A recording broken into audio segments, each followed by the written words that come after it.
Sa mata ng lipunan, isa siyang perpekto at iginagalang na prinsesa ng mga Maharlika. Ngunit sa unang pagkikita nila ng kanyang guro, walang hiya niya itong inutusang hugasan ang kanyang paanan. Imbes na sumunod, isang umaatikabong sampal ang pinakawalan ni Dererick sa kanyang mukha.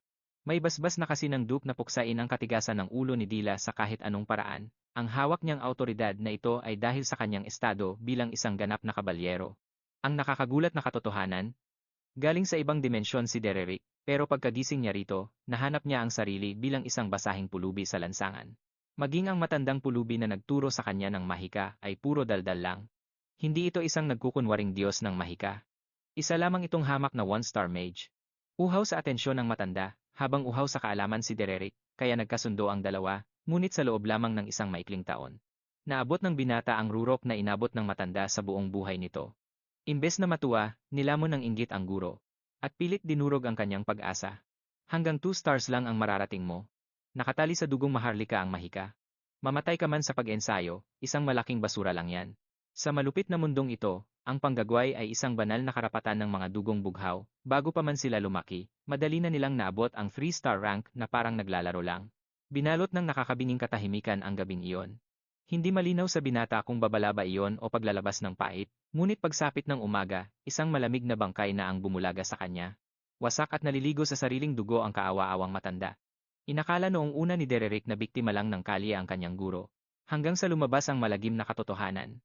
Pinagtulungan pala itong patayin ng mga gugwardiya. Ang kasalanan? Nahuli siyang nagnanakaw ng isang 2-star spellbook. Isang malaking palaisipan sa lahat bakit itataya ng isang mahinang pulubi ang natitira niyang hininga para sa isang librong hindi na niya kailanman magagamit. 4 na taglamig ang lumipas nang makilala niya si Kadia. Isang senyora ng bumagsak na angkang Flameheart. Isa siyang malakas na 3-star mage na nabubuhay ngayon sa pagiging mersenaryo. Sa simula, mga simpleng payo lang ang ibinibigay niya sa binata, lalo na't nakakabilib na sa murang edad ay kaya na nitong bumuo ng 1-star magic. Higit pa sa Salamangka, itinuro rin ni Kadia ang malupit na batas ng kaligtasan. Ngunit ang tila simpleng samahan nila ay nakatakdang mabago dahil sa isang nakakagulat na insidente. Sumabog ang tunay na potensyal ng binata noong araw na iyon. Sa takot, kinaladkad siya ni Kadia sa isang eskinita. Nakakamatay ang pagiging gahaman ng mga Maharlika sa kanilang kapangyarihan. At ang sining ng mahika ang kanilang pinakabanal na yaman. Ang paghawak ng ganitong puwersa ay isang himala na mahigpit na ipinagbabawal sa mga pangkaraniwang tao. Oo, may mga hamak na taong umaabot sa 3 stars, pero ginugol nila ang buong buhay nila roon. Samantalang ikaw, nagamit mo agad ang isang 2-star distortion spell. Ang mapanganib na auditory hallucination. Simula ng araw na iyon, ginawa na siyang formal na disipulo ni Kadia upang ipasa ang lahat ng sikreto ng Salamangka. Ipinasok rin sa utak ng binata ang mapagkunwaring laro ng mga dugong bughaw. Tumagal ito ng 1 taon bago tuluyang umalis si Kadia upang maging eksklusibong guro ng angkang Elbist. Ang kondeng ito ay nagtataglay ng puwersang nagpapakaba maging sa mga Grand Duke ng palasyo, isang parangal ang maging guro ng ganitong klaseng halimaw sa lipunan. Isang alok na imposibleng tanggihan. Bilang pamamaalam, isang 2-star spellbook ang iniwan ni Kadia bago tuluyang naglaho na parang bula sa buhay ng binata. Kahit mag-isang pinag-aralan ng 2 pang 2-star spells, sa edad na 16 hindi roon natapos ang apoy ni Dererick. Hanggang sa dumating ang isang misyon. Nayayanig sa kanyang tadhana. Ang nag-uumapaw sa yamang Grand Duke Duplian ay nag-alok ng trabahong linisin ang mga halimaw sa kanilang hangganan. Ngunit umalingaw-ngaw ang babala sa kanyang isipan. Bakit aasa ang isang makapangyarihang angkan sa mga hamak na mersenaryo para lang sa mga simpleng halimaw? Bitbit ang malalim na aral ng kanyang mga dating guro, muntik na niya itong ibasura, ngunit ang pabuya ng mga Duplian ay sadyang nakakalula. Isang buong gold coin bilang paunang bayad? Para lang pumaslang ng isang dakot na mga ordinaryong goblin, at gaya ng inaasahan ng binata. Isa lamang itong engrandeng patibong. Ang tunay na layunin, maghanap ng tagapagturo para sa prinsesa ng mga Duplian, at ang 3 aninong lumitaw kanina, ay hindi mga ordinaryong nilalang. Ang matanda ay si Darren, ang punong mayordomo ng mansyon, habang ang malamig na babae ay si Catalina, ang headmaid. At ang panghuli si Aiseland Eleanor Duplian, ang panganay na tagapagmana ng pamilya, kahit napilitang kagatin ni Dererick ang gintong pain na ito. Nanatili siyang nakaalerto. Isang kahibangan para sa mga Diyos ng lipunan na kumuha ng mersenaryo. Samantala, isang marahas na pagbukas ng pinto ang sumira sa katahimikan sa opisina ng Grand Duke. Ama, Kuya Valerian, kailangan ninyong makita ito. Rege, nawawala ka sa sarili. Di ba't sinabi kong panatilihin mo ang gilas ng isang Maharlika? Hindi ako ang dapat kalmahin, kundi ang baliw na si Dila. Nagwawala na naman siya at pinagmamalupitan ang ating mga tauhan. Tumahimik ka, nasa gitna kami ng pag-uusap ni Ama. Sa loob lang ng isang buwan, higit 10 taga-silbi na ang tumakas dahil sa takot. Kaunting kibot lang, parang bagyo siyang manira ng mga mamahaling gamit. Hanggang kailan natin bubulagin ang ating sarili sa sumpang ito? Nag-apoy ang mata ni Valerian sa kawalang galang ng kanyang kapatid. Manahimik ka at lumabas. Hindi pa kami tapos mag-usap. Isang naglalakad na kalamidad ang babaeng iyan. Iyan ang katotohanan. Bakit tayo mag-aalala kung nandyan naman ang magaling na si Aiselan? Oras na para putulin natin siya sa pamilyang ito. Subalit umalingaw-ngaw ang malamig na boses ng Duke. Hindi kayo ang masusunod dito. Inalam ko na ang lagay sa monasteryo at sapat na iyon. Marami ring ipinatapong maharlika sa lugar na iyon. Imbes na kaladkarin niya sa putik ang ating prestihiyosong pangalan, mas mainam pang ipaubaya siya sa paghuhusga ng langit. Kapag kinunsinti pa natin ang lason na ito siya mismo ang wawasak sa imperyo ng mga duplian. Ngunit bago pa madugtungan ni Rege ang kanyang litanya, walang awang sinunggaban ng Grand Duke ang kanyang buhok, at malakas na isinubsob ang mukha nito sa matigas na lamesa. Isang beses ko lang itong uulitin, wala kang karapatang magdesisyon. Ang pamumuno ay nangangailangan ng kamay na bakal at mabilis na pag-iisip. Samantala, nakatuntong na si Dererick sa bulwagan ng mansyon kasama si Aiselan. Umabot na ba sa iyo ang madilim na reputasyon ng aking kapatid? Pangalan lamang po ni Senyorita Dila ang aking nabasa mula sa inyong kasaysayan. Napangiti ang dalaga. Kung gayon, hindi pa pala siya ganoon kakilala ng mga matang nasa labas. Kasunod ng mga salitang iyon, bumulaga sa kanila sina Valerian at ang sugatang si Rege. Matagal-tagal din nating hindi nasilayan ang isa't isa. Kumusta naman ang naging buhay mo sa Alb?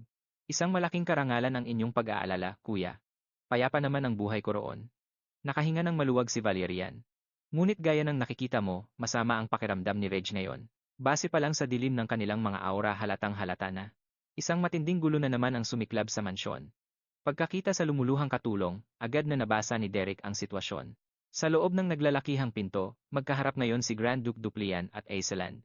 Natural na bumati muna ang dalaga sa ama. Siya po ang magic tutor mula sa Alb na gagabay kay Dila, ngunit base sa malamig na tingin ng Duke, halatang minamaliit niya ito.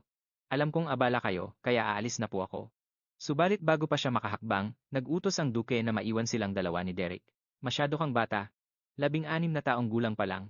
Opo. Salamat sa matinding pagsasanay ni Kadya, na natiling kalmado ang binata. Anong antas ng mahika mo, isang bituin lamang po.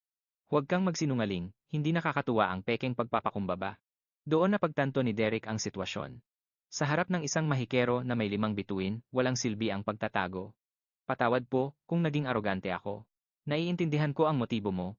Pero sa itsura at edad mong yan, hindi ka mukhang isang kagalang-galang na guro. Wala nang kawala si Derek. Isa po akong mersenaryo. Dahil tiwala sa iyo si Aiseland, hahayaan na kita. Sagot nito. Malaya kang makakapasok sa palasyo ni Dila. Susundan ka ng isang katulong, makakaalis ka na. May isa lamang po akong katanungan. Ano yon? Nang sumang-ayon ang duke, nagpatuloy siya. Isa akong mersenaryo, at kapag may tinanggap akong misyon, itataya ko ang buhay ko para tapusin ito. Kinuha po ako ni Aiseland upang turuan si Dila ng mahika at ibalik ang kanyang reputasyon. Yan lang ba ang gusto mong sabihin sa akin? Upang magtagumpay ang misyong ito, kailangan ko po ang inyong buong autoridad. Sa sandaling iyon, nagdilim ang aura ng Grand Duke. Samantala, walang awang binato ng baliw na si Dila ang kanyang katulong. Patawad po, senyorita. Walang kwenta ang sorry mo. Lumayas ka sa paningin ko, subukan mong magpakita ulit at babasagin ko yung mukha mo. Sa kabilang banda, puno ng pagtataka ang Guildmaster. Bakit isang hampas lupa ang naging tutor ng Maharlika? Sumuko na ang lahat ng sikat na guro sa kontinente. Wala na akong ibang opsyon, paliwanag ni Aiselan. Kahit nanggaling sa putikan si Derek, kabisado niya ang galawan ng mga Maharlika. Utang niya ito sa kanyang guro na isang bumagsak na nobilidad. Sa bagay, kahit mersenaryo siya, nakakabighani ang kanyang aura at napakabuti ng kanyang puso. Baka nga mapabago niya ang isip ng batang yon. Binibini, nagkakamali ka. Si Derek ay isang batang lumaki sa madilim na squatter. Naging mersenaryo siya bago pa man niya maintindihan ang mundo. Paanong magkakaroon ng tamang asal ang isang taong lumaki sa basura? Habang nag-uusap sila, nakarating na si Derek sa pintuan ni Dila. Walang sumasagot sa kanyang pagkatok. Walang pag-aalinlangan niyang binuksan ang pinto. Magandang araw. Ako po si Derek. Pasensya na sa pag-abala. Isang nakakapasong katahimikan. Senenyasan lang siya ni Dila na lumapit, at nang makalapit siya, isang malademonyong ngiti ang sumilay sa dalaga. Walang ano-ano'y isinaboy nito ang isang balde ng mabahong kaning baboy sa mukha ni Derek. Hala, akala ko kasi may pumasok na daga. Kaya ikaw pala ang mersenaryo ni Aiselan. Mukha kang ang daga. Espesyal na regalong inihanda ko yan para sa'yo. Na-miss mo ba ang amoy ng imburnal na pinanggalingan mo? Sayang lang at natapon sa sahig ang pinaghirapan kong sorpresa. Imbes na magalit, tumitig lamang si Derek na parang isang malamig na yelo. Ang nakamamatay na katahimikang iyon ang nagpatayo sa balahibo ni Dila. Sa sobrang inis, buong lakas na sinipa ni Dila si Derek sa sahig. "Huwag mo akong tignan ng ganyan, hampas lupa." Dahil sa lakas ng sipa, mismong sapatos niya ay tumalsik.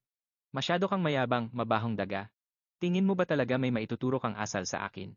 Bumalik ang memorya ng Duke sa naging seryosong pag-uusap nila ni Derek kanina. Labis siyang namangha sa tapang ng mersenaryong ito. Ang pagpunta ko rito ay nagpapatunay na malala na ang sitwasyon ni Dila. Kaya nais ko pong magtanong sa inyo, kamahalan. Gaano kalawak ang kapangyarihang ibibigay ninyo sa akin para ituwid siya? Balik sa kasalukuyan, unti-unting itinaas ni Derek ang kanyang kamay at nagpakawala ng isang malutong na sampal. Isang bagay na hindi kailanman inasahan ng dalaga sa buong buhay niya. Nanginginig ang mga mata niyang nakatitig sa lalaking nasa harapan niya. Ang matinding hapdi sa kanyang pisngi ay hindi panaginip. Isang malamig na utos ang bumasag sa katahimikan. "Tumayo ka." 3 taon na ang nakararaan, nagtanong si Derek sa kanyang guro. "Kadia, paano kung makatagpo ako ng estudyanteng tuso at walang utang na loob? Bibigyan ko siya ng walang hanggang pasensya." Ngumiti ang guro. "Masyadong perpekto. Paano kung manhid siya sa pangunawa at haba ng pasensya?" Ang tunay na guro ay gumagabay sa tamang landas. Kung hindi gumagana ang malumanay na pag-uusap, kailangan mo nang gumamit ng mas marahas na paraan. At ano ang paraang iyon? Taniman mo ng matinding takot ang kanyang kaluluwa. Balik sa kasalukuyan. Matuto kang rumespeto. Hindi ko na uulitin ang mga salitang ito. Tumayo ka. Subalit, pagtayo ni Dila, agad siyang umamba ng isang ganting sampal. "Sino ka sa akala mo?" Isang hamak na mersenaryo, subalit bago pa man siya matapos, isang mas malutong na sampal ang pinakawalan ni Derek. "Ganoon din ang isasagot ko, igalang mo ang ibang tao." Habang mas tumitindi ang presensya ni Derek, unti-unting nawawala sa katinoan si Dila. "Mayordomo, pumasok kayo." Lakas ng loob ng basurang to nasaktan ako. Agad na bumukas ang pinto, at natatarantang pumasok si Darren. "Paanong nagawa mong pagbuhatan ng kamay ang senyorita?" Kapag nalaman ito ni Grand Duke, walang emosyong nilabas ni Derek ang isang itim na dokumento. "Ito ang utos ng Grand Duke, ang edukasyon ni Dila ay nasa ilalim ng buong responsibilidad ko. Kahit anong gawin ko, may basbas ng iyong ama." Nang makita ang selyo ng Grand Duke, literal na nanigas si Darren. Sa puntong iyon, napagtanto ni Dila na hindi niya basta-basta matatalo ang lalaking ito. Hindi naglaon, kumalat ang balitang sinampal ng mersenaryo ang nobilidad. "Kuya, kumalma kayo. Ikaw pala ang demonyong mersenaryong yon." Umuugong na sigaw ng galit na si Valerian. Sa silid ni Derek, sumiklab ang tensyon. Kaharapang nag-aalab na galit ni Valerian, nanatiling kalmado ang binata na tila walang pakialam. "Ang lakas ng loob mong saktan si Dila." Sigaw nito. "Kuya, huminahon ka." Awat ng isang boses. Dito na malamig na nagsalita si Derek. "Direkta sa Grand Duke ang pahintulot ko. Bisita rin siya ni Iceland, kaya anong iniisip mong magiging reaksyon ni Iceland sa inaasal mo? At si Ama na mismo ang nagbigay ng basbas." Singhal nito bago lumingon. "Sumunod ka sa akin. At ikaw, subukan mong humarang, sinasabi ko sa'yo. Gawin mo ang nararapat, nakarating na rin sa akin ang issue," pag-amin niya. Kailangan ng matinding leksyon ni Dila para matauhan siya. "Huwag kang mag-alala, walang gagawing masama sa'yo si kuya. Sira na ang ulo ng batang yon. Imposible mo na siyang maituwid." Bumigat ang hangin sa pagitan nila, walang ano-ano'y pinangunahan ni Valerian si Derek patungo sa abandonadong silid ni Dila. Dito siya lumaki sa loob ng pangunahing mansyon, na ngayon ay nababalot na ng alikabok at kalungkutan. Lumingap si Derek sa paligid. Bukod sa mga luma at nakakaawang manikang basahan na kinahihiligan niya noon, napansin niya ang napakaraming nakasabit na painting. Mahilig siya sa sining. Kwento nito. Pag namumula ang pisngi niya habang ipinagmamalaki ang mga gawa niya, napaka-cute niya. Imposibleng hindi ka matunaw. Kaso, puro hindi tapos ang mga obra niya. Titigil lang siya kapag naguhit na niya ang paborito niyang parte. "Pasensya na sa inasal ko kanina. Nilamon lang talaga ako ng matinding emosyon. Patawad." "Kalimutan mo na yon, hindi ko dinamdam." Malamig na sagot ni Derek. "Ang tanong ko lang, bakit dito mo pa ako dinala? Gusto kong patunayan sa'yo na hindi talaga siya masamang tao. Hindi niya ugaling manghamak ng iba noon." Mabakas ang lungkot sa boses nito. Kaso hindi ko mapagtanto kung kailan siya nagsimulang mabulag. Sa obsesyon sa dugong maharlika at antas sa lipunan. Kaya siya napalayas at ikinulong sa malayong villa. Nababaliw na ako kakaisip kung anong demonyo ang sumira sa isipan niya. Hindi siya pwedeng mabulok sa monasteryo. Matuto lang siya ng kahit isang one-star spell, ako na ang bahala kay Ama. Pagmamakaawa nito. Kaya parang awa mo na, tulungan mo si Dila. Iligtas mo siya. Halos lumuhod na si Valerian sa pagmamakaawa. Tinitigan lamang siya ni Derek bago dahan-dahang itinaas ang kanyang kamay. Isang tahimik na senyales na nag-uutos na tumigil na ito. Buhay pa ang apoy niya para sa mahika. Sabi ng binata habang binabasa ang mga sulat sa libro, ang dami niyang ginawang notes. Galing sa order school ang mga aklat na ito, tama? Opo. Diyan nagmumula ang lahat ng kaalaman naming mga maharlika. Habang malalim na nakatitig sa mga naiwang painting ni Dila, isang nakakagimbal na teorya ang unti-unting nabuo sa isipan ni Dererick. Gagawin ko ang lahat ng aking makakaya. Sabay abot pabalik ng libro kay Valerian, sumapit ang gabi. Payapa, at mahimbing na natutulog si Dila sa loob ng kanyang madilim na silid. Nang biglang splash, isang timba ng napakalamig na tubig ang bumuhos sa kanyang ulunan, nakatayo sa harapan niya ang walang emosyong si Dererick. Nakakatulog ka pa ng ganyan? Ano bang problema mo? Baliw ka ba? Bumangon ka dyan. Sumunod ka sa akin. Nasisiraan ka na ba ng ulo? Hating gabi na, saan mo ba ako kakaladkarin? Kahit anong gawing pagpupumiglas at pagwawala ni Dila, walang sinumang katulong ang naglakas loob na umawat kay Dererick. Walang awang kinaladkad ni Dererick ang dalaga palabas ng villa. Nang marating nila ang madilim at tahimik na bahagi ng bakuran, marahas niyang inihagis si Dila sa malamig na lupa. Sa tingin mo ba may mababago ka sa pagkabaliw mong ito? Nek-nek mo. Hindi ka karapat-dapat maging guro ko. Sigaw ni Dila. Dahil tayong dalawa lang naman dito ngumisi si Dererick. Gusto mo ba ng isang nakakagimbal na katotohanan? Simulat sa pool, wala naman talaga akong intensyong turuan ka ng mahika. Ang totoo, paborito kong pahirapan ang mga aroganteng maharlika na feeling Diyos kung umasta. Isang malademonyong ngiti ang sumilay kay Dererick. Unti-unting binalot ng matinding kilabot ang buong pagkatao ni Dila. Bakit naman namin kayo sasambahin? Kaming mga hamak na sibilyan? Ang titulong guro ay isang magandang maskara lamang. Kailanman ay hindi ko pinangarap magturo. Ginamit ko lang ang posisyong ito bilang perpektong dahilan, isang paraan para malayang saktan ng harapan ang mga basurang maharlikang katulad mo. Isang musika sa aking pandinig ang inyong mga tili ng pagmamakaawa. Nanlaki ang mga mata ni Dila. Sa tingin mo ba, makakatakas ka ng buhay pagkatapos nito? Aba, syempre naman. Ipatatapon ka na sa monasteryo, hindi ba? Sino pa ang maniniwala sa isang itinakwil na basurang tulad mo? At kung sakali mang pumalpak ako, kamatayan lang din naman ang magiging parusa ko. Isang karaniwang mamamayan, ipagpapalit sa buhay ng isang mataas na maharlika, napakasulit na sugal. Kung tatakas ako ngayon, siguradong makakalusot ako ng walang galos. Ang totoo niyan, tinutulungan ko pa nga. Ang pamilya Duplian na linisin ang pinakamalaking perwisyo sa angkan nila. Parang binuhusan ng malamig na tubig si Dila, papatayin talaga siya ni Dererick. Kung babalik siya sa loob ng villa, siguradong kakalad ka rin lang siya muli nito palabas. Kaya isang desperadong plano ang nabuo sa isip niya. Tatakbo siya papasok sa masukal na gubat na kabisado niya. Kapag nakalusot siya rito, at nakarating sa pangunahing mansyon, si Dererick ang siguradong pupulutin sa kangkungan. Kumaripas siya ng takbo, ngunit biglang nagliwanag ang kanyang likuran na tila naging araw. Lumingon siya at nakita ang nakakapanindig balahibong tagpo. Naglabas si Dererick ng isang 2-star spell, ang nag-aapoy na fireball. Ibig sabihin, ang 16 na taong gulang na ito ay isang henyong 2-star mage. Sumabog ang mainit na apoy. Sa mismong daraanan ni Dila, sa matinding gulat at takot, napabagsak siya sa lupa, halos tumigil ang pagtibok ng puso niya. Ito ang unang pagkakataon na nakaharap niya ng malapitan ang mismong kamatayan. Ay, pasensya na sumablay ako. Pang-aasar ng binata. Nanginig ang tuhod ni Dila pero pinilit niyang bumangon. Pumasok siya sa madilim na kailaliman ng gubat. Sa sobrang kaba, hindi niya mapigilang lumingon, para bantayan kung nakasunod ang halimaw na si Dererick. Dahil dito, nadulas siya at malakas na bumagsak ang mukha sa putikan. Pag-angat niya ng tingin, halos lamunin na siya ng sumusunod na mahika. Walang patid ang mga pagsabog sa paligid niya. Tila sinasadya siyang itaboy patungo sa isang bitag. Ang bilis mong tumakbo. Hindi ka lang pala pabigat na nakatambay sa villa buong maghapon.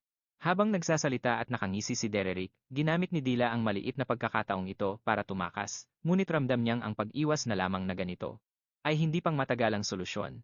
Maubusan din siya ng lakas at tiyak na aabutan din siya sa huli. Subalit, paglingon niyang muli, napansin niya na ang buong atensyon ng sumusugod na binata ay nakatutok na lamang sa pagpapalabas ng mahika. Pag-angat ng paningin ni Dererick, naglaho na parang bula si Dila sa gitna ng makapal na kakahuyan. Subalit, ang lugar na ito ay eksaktong-eksakto. Sa pamilyar na tanawin sa mga nakasabit na painting kanina. Ngumiti siya. Alam niyang ito ang palaruan ni Dila mula pa noong bata siya. At ang mga iginuhit nitong linya sa mga obra ay ang purong daloy mismo ng mahika na tanging siya lang ang nakakakita. Nang pakiramdaman ni Dererick ang enerhiya sa paligid, tumango siya. Hindi nga siya nagkamali ng hinala. Isang nakatagong henyo si Dila. Mamatay ka. Sumugod palabas si Dila mula sa mga damo, bitbit ang isang malaking bato para ihampas sa kanya, ngunit swish. Walang kahirap-hirap na iwinasiwas ni Dererick ang kanyang kumikinang na espada. Sumabog ang bato. Nakakabilib din ang tapang mo.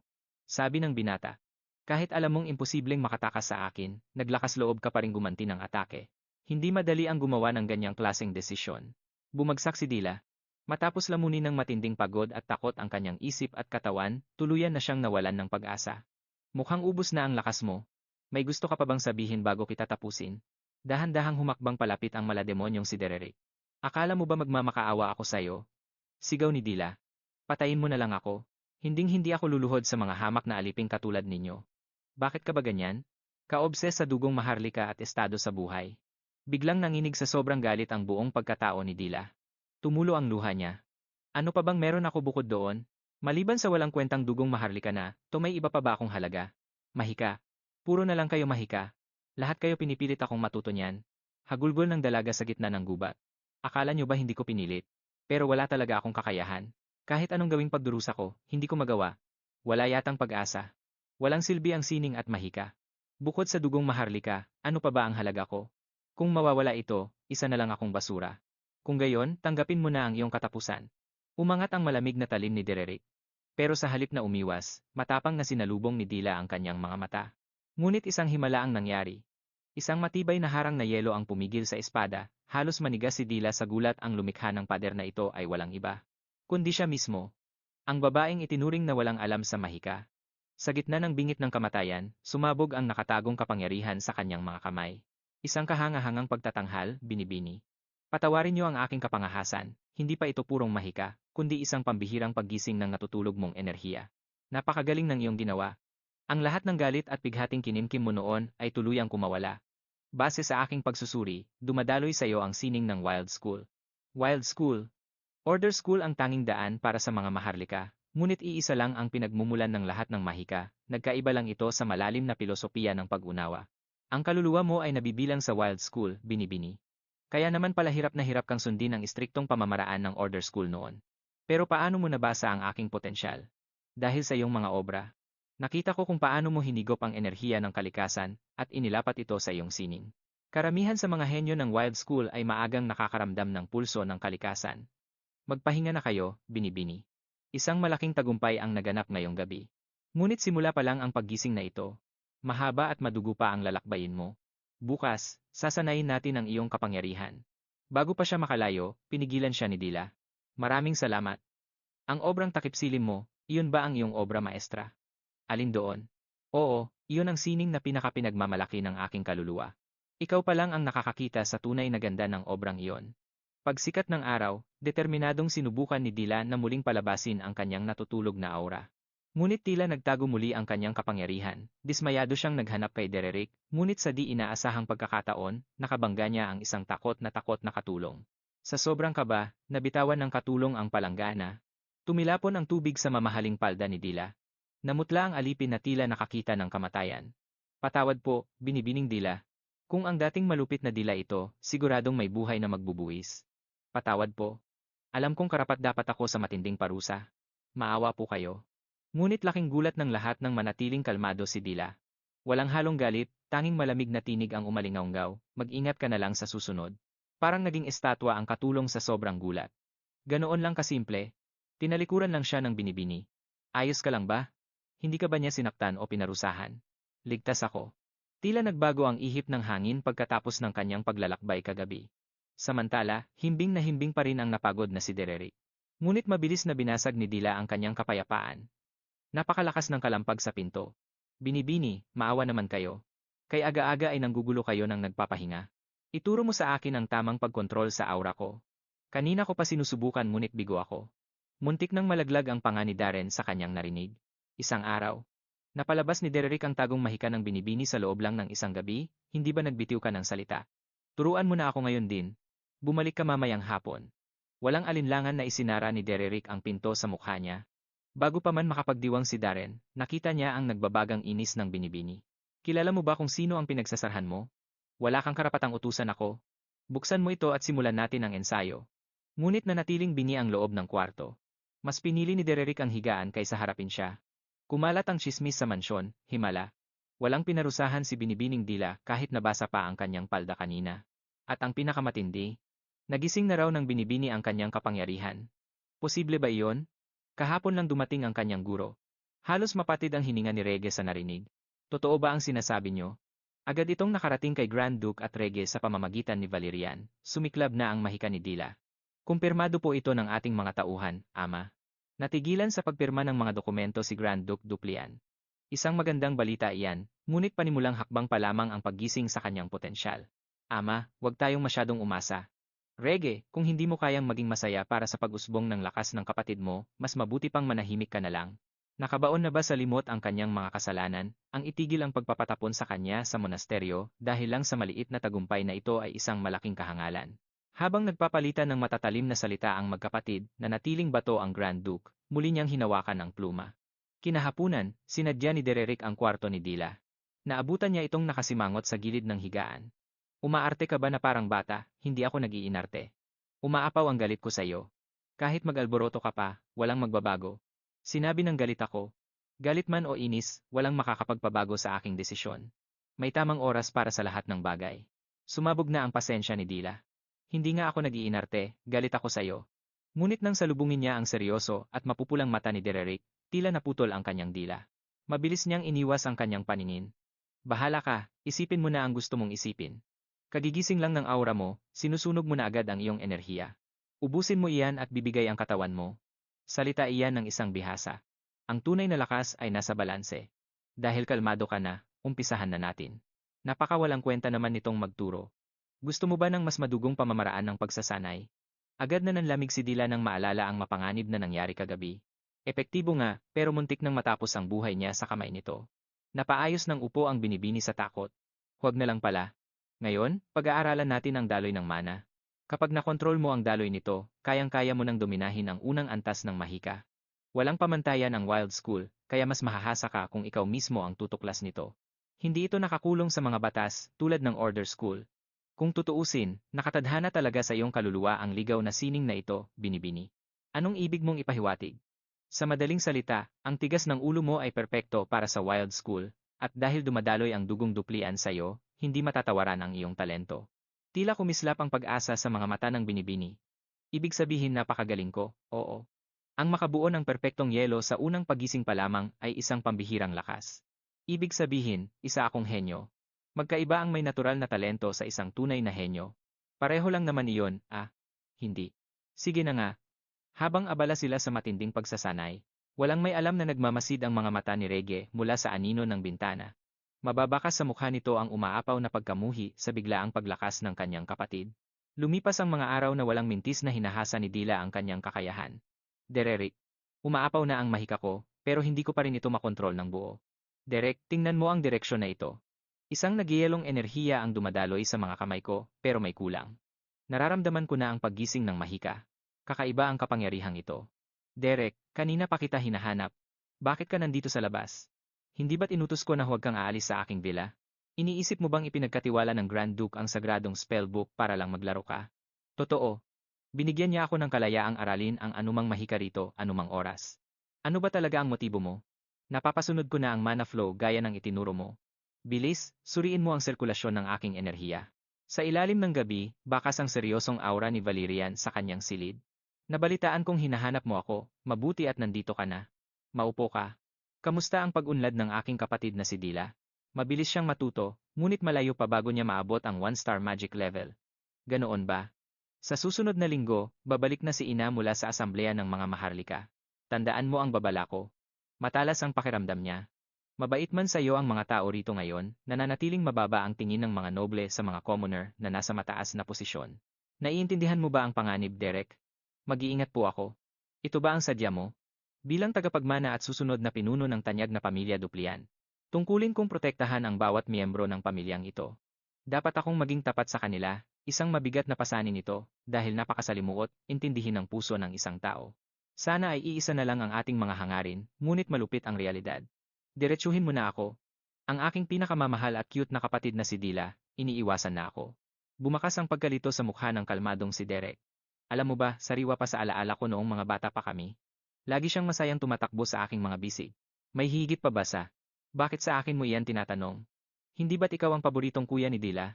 At tulad ng hula ni Valerian sa mga sandaling iyon, abala na ang batang si Dila sa paghahanap kay Derek sa buong mansyon. Halika rito at tulungan mo ako. Natuto akong gumawa ng manika mula sa mga katulong. Tingnan mo, hindi ba't kuhang-kuha nito ang napaka-cute nating si Dila? Maramdaman kaya niya ang nag-uumapaw na pagmamahal ng kanyang kuya. Patawad po sa sasabihin ko, Ginoong Valerian, pero plano niyo po bang isumpa siya gamit yan? Derek, napakawala mo talagang kwenta. Matapos ang isang linggo nagbalik na ang nag-iisang duesa. Nakarating na sa akin ang iyong pangalan. Kumuha raw sila ng isang henyong guro ng mahika. Ikinagagalak kita. Ako ang dukesa si Mariela de Belduplian. Nais ko sanang magpadala ng mga regalo sa iyong teritoryo kung ayos lang sa iyo. Wala po akong pamilya. Pagkabitaw ng mga salitang iyon biglang napahinto ang duesa. Wala po akong lupain o apelido, isa po akong pangkaraniwang mamamayan. Halos manigas si Mariela sa gulat. Ang tanyag na guro ng mahika ay isang hamak na commoner lang. Nang mabatid ang katotohanan, galit na sumugod si Mariela sa opisina ng Grand Duke. Ipinagkatiwala mo ang edukasyon ni Dila sa isang commoner. Ano bang pumapasok sa isip mo? Hindi ako bingi kaya hinaan mo ang boses mo. Ang issue rito ay hindi tungkol sa paborito nating bunsong si Dila. Mariela, pareho nating ayaw sa commoner, pero mismong mga nobleng guro na ang sumuko. Kahit na, hindi mo pwedeng ibigay ang anak ko sa isang basag-ulerong mersenaryo mula sa lansangan. Mahirap makahanap ng guro ngayon at mismong si Aiseland ang nagrekomenda kay Derek. Kahit pa si Aiseland ang pumili sa kanya, hindi pwedeng ibaba natin ang ating pamantayan. Bakit hindi mo tawagin ang nakababata mong kapatid? Umiwas siya noon dahil daw sa trabaho, pero nagbago na ang sitwasyon. Tuluyan ang nagising ang mahika ng ating anak. Gusto mong gawing personal na guro ang isang opisyal ng depensa sa mga hangganan. Sa tingin mo ba ay laro lang ang pamamahala ng teritoryo? Paano naman ang lipunan ng Elbia? Hindi madali ang mundong ito. Isa itong malupit na digmaan, sa alta sosyedad ang pangalan ng isang guro ay ang pinakamahalagang sandata. Tapos ngayon kukuha ka ng isang hamak na commoner. Gusto mo bang maging katatawanan si Dila sa pagpasok niya sa sirkulo ng mga maharlika? Biglang bumukas ang pinto at pumasok si Valerian. Pakikalma po ang inyong sarili. Hindi kayo umuwi para lang awayin si ama, tama? Huwag kang makialam dito Valerian. Hindi ito pwedeng palampasin. Ang pinakaugat ng problema ay kung karapat-dapat ba talaga sa ating si Dila ang pangkaraniwang salamangkerong iyon, hindi ba? Nakahinga ng maluwag ang doesa nang makita si Regis. Isang malaking iskandalo na magturo ang commoner sa isang maharlika. Ngunit kung mapapatunayan niya ang kanyang lakas, handa akong tanggapin siya. Ama, ako mismo ang susubok sa lakas ni Derek. Kapag pinabagsak ko siya sa isang laban, patatalsikin niyo siya sa mansyong ito. Para sa isang salamangkero, halimaw siya sa lakas. Natahimik si Regis sa narinig, kung ganoon si Dila ang ating subukan. Parang binuhusan ng malamig na tubig si Valerian, tinatarget ni Regis ang sarili nilang kapatid. Kung isa talaga siyang maalamat na guro, makikita ang ebidensya sa estudyante niyang si Dila, hahamunin ko sa isang duelo ang ating kapatid upang patunayan ang halaga ng kanyang guro. Saglit na nag-atubili ang Grand Duke, ngunit sa huli pinagbigyan niya ang mapanganib na mungkahi ni Regis. Paglabas ng opisina, mabilis na hinabol ni Valerian si Regis. Ano ba talagang tumatakbo sa isip mo? Bakit mo pinipilit na kalabanin ang sarili nating kapatid? Kuya, nagpapaniwala ka ba talagang nagbago na ang babaeng yan? Nabura na ba sa isip mo ang mga kasalanan niya? Pero kahit anong mangyari, iisa lang ang kapatid mong babae. Nananalaytay ang dugo natin sa kanya, kaya dapat natin siyang unawain. Ang kadugong tinutukoy mo ay isang lason na uubos sa pamilyang ito. Kulang pa ba ang mga duming ipinahid niya sa pangalan natin? Kapag nakatuntong siya sa lipunan ng mga maharlika, tuluyan na tayong babagsak. Yan ba ang nasa isip mo, Regis? Si Dila ang mismong sumira sa mga limitasyon, nararapat lang siyang mabulok sa villa na yon habang buhay. Dahil sa matinding tensyon ng magkapatid, kahit si Valerian ay nawalan ng sagot sa gulo. Nang makarating ang balita kay Dila, parang bagyong sumugod ito kay Derek bago pa man sumikat ang araw. Ano na naman ang bumabagabag sa'yo? Walang lumabas na salita sa bibig ni Dila. Pabagsak niyang ibinato ang dokumento kay Derek. Kapag bumagsak ako sa duel na to, tanggal ka na. Umakyat na sa akin ang balita. Isang formal na one-star mage na si Regis. Mahihirapan tayo sa laban na to. Yan lang ba ang sasabihin mo? Kapag natalo ako, masisante ka. Mersenaryo ako. Kumpletuhin ang misyon, at kunin ang salapi, hanggang doon lang ang mundo ko. At sa ngayon, umaapaw na ang nakamkam kong bayad. Nanigas si Dila sa kanyang kinatatayuan. Seryoso ka ba sa mga sinasabi mo?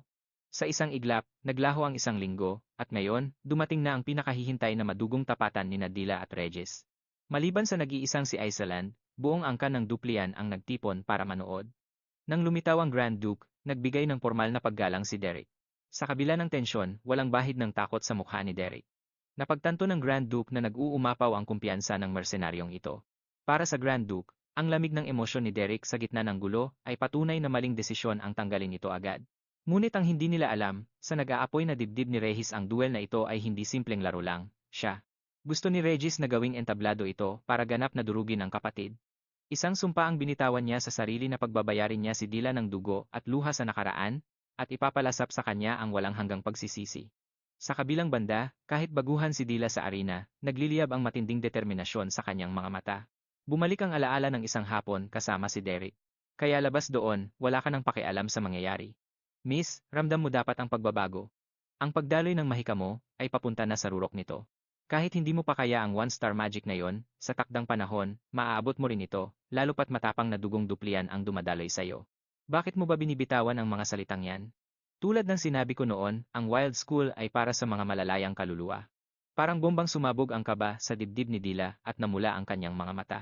Ano naman ngayon kung ganun? Bakit mo to ginagawa, Derek? Tanggap kong isa akong palpak na estudyante, pero ikaw lang ang gusto kong maging guro sa mahika. Wala na akong ibang susundin kundi ikaw. Pues, ilatag muna natin ang katotohanan, wala akong pakialam sa mga maarteng patakaran ng mga maharlika, at hindi ako sumusunod sa ganyan. Pero, ituturo ko sa iyo kung paano pumatay at manalo sa isang totoong digmaan. Gusto mo bang manalo? Sa mismong segundong yon, parang patalim na bumalik sa isip ni Dila ang mga pangiinsulto. Paano nagkaroon ng ganyang basura sa pamilya Duplian? Ang lalakas ng mga kapatid niya, pero siya, mukhang malapit nang gumuho ang pangalan ng mga Duplian. Sa bawat boses na umaalinganggaw, apoy ang pumalit sa takot sa mga mata ni Dila. Gusto kong manalo. Kailangan kong manalo. Ngayon, hindi siya tumuntong sa arena bilang hamak na kapatid ni Regis.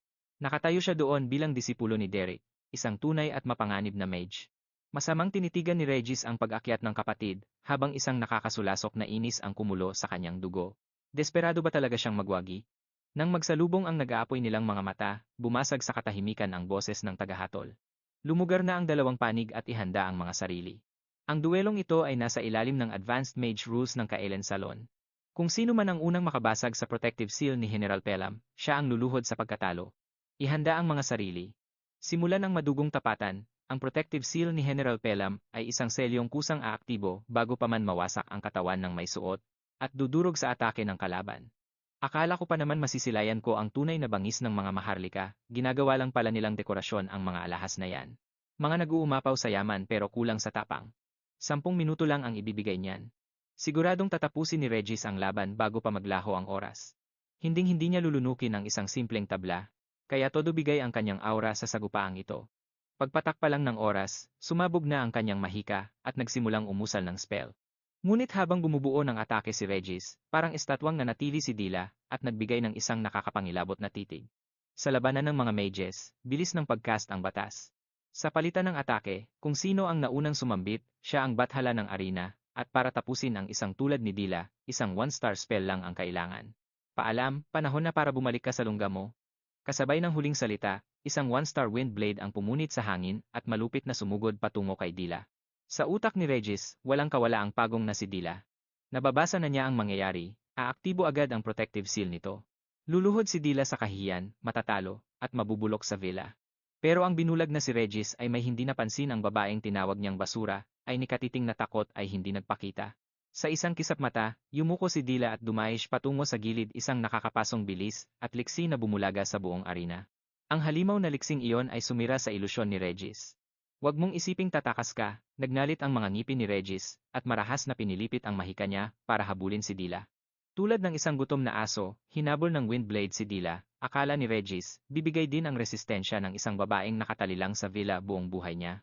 Pero kung titingnan lang niya ang seryosong mukha ni Dila, lulunukin niya ang kanyang kayabangan. Ang masaklap pa para sa kanya, kahit bihasa si Regis sa one-star spells. Sa duguan at totoong laban, isa pa rin siyang musmos. Ang pilit na pagkontrol sa atake ay lulunod lang sa sarili niyang mana, nang makasiguro si Regis, nasasabog na ang atake kay Dila. Isang naglalagablab na pader ng yelo ang sumabog mula sa lupa at sumalpok sa kanyang windblade. Sa normal na mundo, ang ganitong mumurahing ice wall ay dudurugin lang ng isang one-star spell. Ngunit dahil sa padalos-dalos na pagkontrol ni Regis, naglaho ang talim ng kanyang atake. Dahil sa gulat, halos lumuwa ang mga mata ni Regis. Hanggang kailan kakakapit sa mga basurang trick na yan? Bumaon ang kanyang mga paa at muling nagcast ng spell. Ngayon, 3 sunod-sunod na wind blades, ang inilabas niya ang kanyang alas.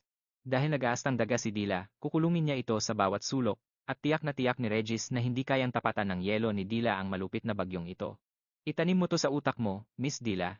Ang sining ng mga mersenaryo ay walang bahid ng kaartehan, walang puwang ang patas na laban sa atin. Ang tanging batas lang ay ang manalo sa kahit anong paraan. Ibang-iba ito sa sayaw ng mga maharlika. Kahit duguan ka at isumpa ka pa ng lahat, ito ang magdadala sa iyo sa rurok ng tagumpay. Handa ka pa rin bang pumasok sa mundong to? Walang alinlangan. At sa duel na ito, akin ang huling halakhak.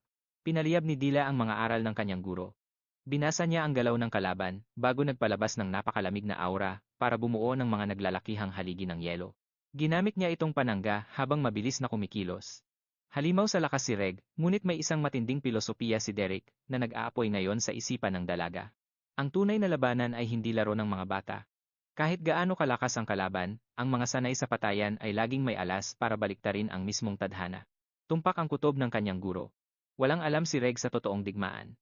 Dahil sa padalos-dalos na pag-atake, mabilis niyang inubos ang sariling enerhiya ng walang estratehiya. Bumagsak ang bagsik at bilis ng kanyang mga talim ng hangin.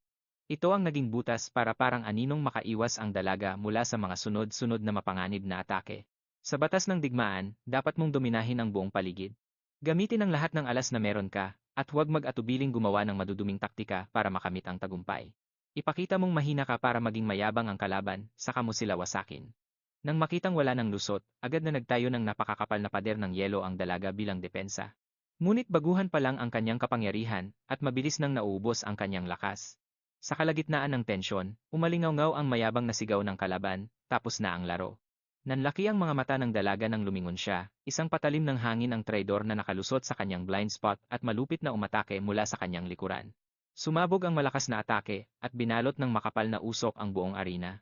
Nabingi ang mga manonood, ngunit nanatiling kalmado at walang bahid ng kaba ang mukha ni Derek. Tiwala siyang hindi basta yuyuko ang kanyang estudyante.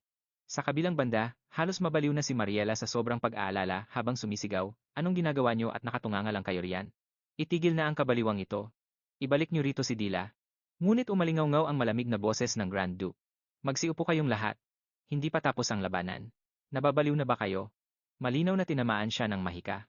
Subalit walang nakitang kislap mula sa protective formation ni General Pelum. Ibig sabihin nakaiwas siya. Habang nagkakagulo, isang anino sa gilid ang tahimik na binabantayan ng Grand Duke. Ang mahikerong si Derek, kalmadong pinagmamasdan ang madugong entablado.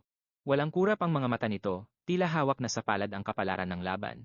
Sa gitna ng makapal na usok, dahan-dahang humakbang si Rege papasok sa dilim. Dapat ay napunit na ng windblade ang katawan ni Dila. Ngunit dahil hindi nag-activate ang proteksyon na saan nagtatago ang kapatid niya, sa mga bitak ng entablado, nahagip niya ang isang pamilyar na anino. Ngunit bago pa siya sumugod, lumagitik ang mismong kahoy sa kanyang paanan. Isang malupit na sibat ng yelo ang bumaon pa itaas mula sa kailaliman. Nagulat man sa pataksil na atake, sapat ang reflexes ni Rege upang umiwas sa kamatayan. Tanging kapa niya ang nawasak. Nanlaki ang mga mata ni Rege. Ginamit talaga ni Dila ang dilim sa ilalim upang umatake na parang isang asasin. Ayon sa patakaran ng laban, matatalo ang sinumang tuluyang tumapak sa labas ng sagradong hangganan ng arena. Subalit walang pagtutol sa mukha ni Darren, teknikal na nasa loob pa rin si Dila. Isang napakaruming taktika na kailanmay hindi nasaksihan sa kasaysayan ng mga dugong bughaw. Bago pa makabawi, muling yumanig ang sahig.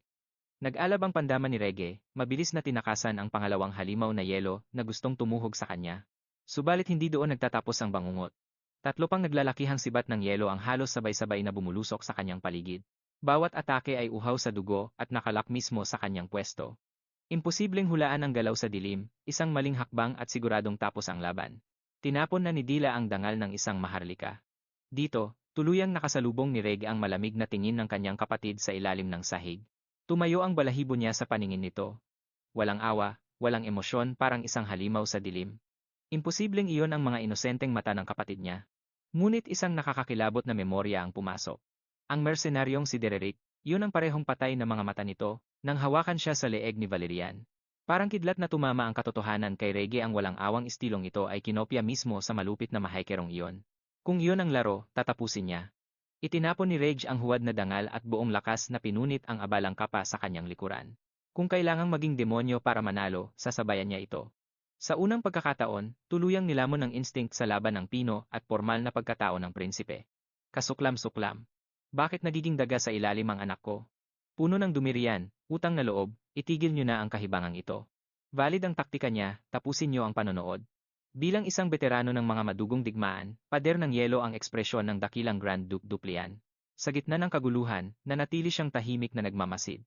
Habang sa ilalim, hindi lang pala umaasa sa swerte ang mapanganib na atake ni Dila. Tila nakikita niya ang bawat hakbang sa itaas. Ang totoo, binabasa ng kanyang mga mata ang mismong agos ng mana sa hangin. Sa sandaling bumigkas ng spell ang kuya niya, parang parola itong magbibigay ng lokasyon nito. Puputulin nito ang focus ni Reggie, at pipiliting gawing kalasag ang bawat atake. Sa gitna ng nagbabagang sagupaan, naintindihan ni Reggie ang patibong. Gusto nitong patuyuin ang reserbang mana niya hanggang sa wala na siyang magawa. Ngunit hindi basta magpapatalo ang prinsipe. Sa isang kisap mata, napansin ni Dila na biglang naglaho ang enerhiya ng kalaban sa buong paligid. Umiigting ang hinala ni Dila. May malaking binabalak ang kuya niya, pero hanggat sinisira niya ang focus nito sa pagbuo ng mahika, hindi ito mananalo. Nanigas si Darren sa kanyang nakita. Para makatakas, pambihirang inakyat ni Reggie ang mismong dambuhalang poste ng bandila kung saan nakaukit ang banal na sagisag ng mga duplian. Masyadong mataas upang maabot ng radar ni Dila. Ngunit isang sumpa rin ito, halos imposibleng maglabas ng perpektong mahika habang nagbabalanse sa himpapawid. Isa lang ang huling alas. Buburahin niya ang mismong lungga ni Dila. Walang pag-aatubili, nagpasabog si Reggie ng isang mapangwasak na magic arrow diretso sa mismong pundasyon ng poste. Baang. Isang nakakabinging pagsabog ang umalingaw-ngaw habang bumabagsak ang sagradong poste. Sumabay si Reggie sa pagguho, ginawang tulay ang higanteng kahoy upang bumulusok pababa. Isang desperadong sugal. Gagamitin niya ang pagguho ng kahoy upang tuluyan ng wasakin ang sahig at harapin ang kalaban sa dilim. Nawalan ng hininga si Mariela sa takot. Hindi ka panipaniwala ang karahasang ipinapakita ng anak, ngunit bulag na si Reggie sa tingin ng iba, panalo lang ang nasa isip niya. Pagsabog ng alikabok sa ibaba, parang agila niyang hinanap ang target. Sa gitna ng makapal na usok, natagpuan din ng mga mata niya ang nagtatagong anino ni Dila. Walang kahit anong warning. Isang nakakamatay na magic arrow ang pinakawalan niya. Sa bilis nito, agad ding naramdaman ni Dila ang nakakapasong enerhiya ng mahikang gutom sa buhay niya. Pilit na bumuo si Dila ng pader na yelo upang sanggain ang atake, subalit isang nakakapanlumbong katotohanan ang sumampal sa kanya tuyong-tuyo na ang core niya. Wala nang lakas ang spell niya. Tumakbo siya para ipunin ang natitirang mana, at salamat sa pader ng usok, masuwerte siyang nakaiwas sa tiyak na pagkapunit mula sa pana. Ngunit nanlaki ang mga mata ni Reggie nang sumugod diretso si Dila. Isang solidong tama lang sana ng magic arrow, tapos na ang laban, at siya ang tatanghaling panalo. Ngunit tinalikuran na ng bata ang mahika. Isang malupit at direktang sipa ang pinakawalan nito sa kanyang dibdib. Sumiklab muli sa paningin niya ang uhaw sa dugong intensyon ng kapatid. Isang malupit na desperasyong pamilyar sa madidilim niyang alaala, bang! Bang GG! Tumama ang sipa ng may puwersang bumasag sa hangin, dahilan para tuluyang kapusin ng hininga si Reggie sa sobrang sakit. Ngunit mas madumi pa ang susunod. Dumakot ng lupa si Dila mula sa sahig, at walang awang isinaboy ito diretso sa mata ng inosenteng kalaban. Kahit nahulaan na niya ito, tuluyan pa ring nabulag sandali si Reggie. Ginamit ni Dila ang natumbang poste na parang tulay para mabilis na umakyat pabalik sa wasak na entablado. Dahil sa maniobrang iyon, nakumpirma ni Reggie ang lahat. Tuyong-tuyo na ang aura ng kalaban niya. Baka sa galaw nito ang isang umaalab na desperasyon na ayaw magpatalo. Gusto kong manalo. Kahit magmukha pa akong demonyo sa paningin nyo, mananalo ako. Gagamitin ko ang laban na ito para basagin ang sumpa ko. Sa katigasan ng ulo ni Dila, sumabog ang hindi mapigilang aura ni Reggie, hindi bilang kalaban, kundi bilang isang kuya. Pagsampa niya pabalik, nag-aabang na ang madugong kapalaran ng laban. Mula sa malayo, isang nakakapasong titig ang nakapako sa kanya. Basang-basa man ng sariling dugo, nag-aapoy ang kanyang mga mata na tila isang halimaw na handang pumatay. Sa gitna ng laban, umalingaunggaw sa isip ni Dila ang boses ni Dererick. Ang mahika ang iyong pintura, at ikaw ang pinsel. Ipunin mo ang mana sa paligid at lumikha ka ng sarili mong obra. Iyan ang tunay na sining ng mahika. Sa ilalim ng malawak at maaliwalas na kalangitan, iyon ang tumatak na aral ng dating mersenaryo. Isang gabing nagbukas sa mga mata ng dalagita sa hiwaga ng mundo. Sa unang pagkakataon, nagising ang matinding uhaw sa kanyang puso. Nais niyang ipinta ang kislap ng mga bituin, ang daloy ng enerhiya, at ang presensya ng lalaking may puting buhok sa kanyang tabi. Isang pangarap na gusto niyang isabuhay. Sa kanyang pagpikit, bumalik ang bawat detalye ng gabing bumago sa kanyang tadhana. Piniga ng dalagita ang kahuli-hulihang hibla ng mana sa kanyang ugat. Ginamit ang hangin bilang canvas at ang mga daliri bilang pinsel. At sa isang iglap, sumunod ang kalikasan sa kanyang nais. Sumayaw ang purong enerhiya sa kanyang mga kamay, binalot ng nagyayelong aura ang buong paligid. Ang kauna-unahang obra maestra ni Dila ay handa ng masilayan ng mundo. Sa pagdilat ng kanyang mga mata, sumabog ang isang one-star spell. Isang nagngangalit na sibat na yelo ang biglang nabuo mula sa manipis na hangin. Isang one-star magic na ice spear. Nanlaki ang mga mata ni Darren sa matinding gulat. Mahal, nakita mo ba iyon? Nakagamit ng Sa paglitaw ng nagyayelong sibat, bumalot ang nakakabinging katahimikan sa paligid.